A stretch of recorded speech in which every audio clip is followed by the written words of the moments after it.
సముద్ర గర్భాన మహా అద్భుతం ద్వారకా నగరం. ద్వాపర యుగంలో శ్రీకృష్ణుడు నడయాడిన ద్వారకా నగరం ఆయన నిర్యాణం తర్వాత సముద్ర గర్భంలో కలిసిపోయింది. అయితే ఇవన్నీ ఒట్టి నమ్మకాలే అని కొట్టిపారేసే నాస్తిక వాదులకు ఆర్కియాలజిస్టులు పరిశోధించి చెప్పిన నిజాలు చెంపపెట్టులాంటివి. ద్వారకలో మహా ప్రళయం సంభవించినప్పుడు అసలేం జరిగింది తెలుసుకోవాలంటే ఈ వీడియో స్కిప్ చేయకుండా పూర్తిగా చూసేయండి. శ్రీకృష్ణుని నిర్యాణం. మహాభారత యుద్ధం క్రీస్తు పూర్వం 3138లో జరిగింది.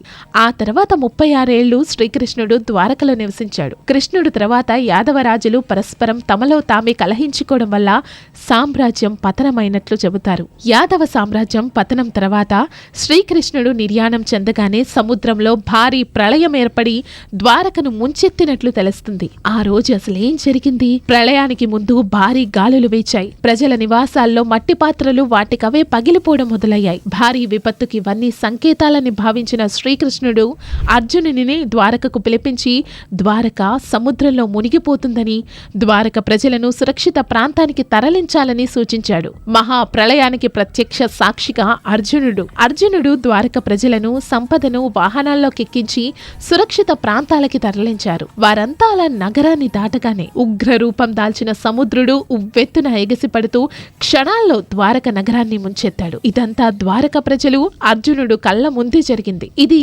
నిజమేనా? పరిశోధనలు ఏమంటున్నాయి? ద్వారకాపురి క్రీస్తు పూర్వం 1443లో సాగర గర్భంలో మునిగిపోయినట్లు చరిత్రకారులు చెప్తున్నారు. 1983-86లో గుజరాత్ సముద్ర తీరంలో జరిగిన ఒక పరిశోధనలో ఆసక్తికర విషయాలు బయటపడ్డాయి. పశ్చిమ తీరంలో గోమతి నది అరేబియా సముద్రం కలిసే చోట సముద్ర గర్భంలో ఒక మహానగర శిథిలాలను పరిశోధకులు గుర్తించారు. ఈ పరిశోధనలో ద్వారకా నగరం క్రీస్తు పూర్వం 3150 ఏళ్ల కిందటదని నిర్ధారించారు. అదే ద్వాపర యుగంలో కృష్ణుడు విశ్వకర్మ సహాయంతో నిర్మించిన ద్వారకగా భావించారు. అయితే కొన్ని అనివార్య కారణాల వలన ఈ పరిశోధనలు మధ్యలోనే ఆగిపోవడం దురదృష్టకరం.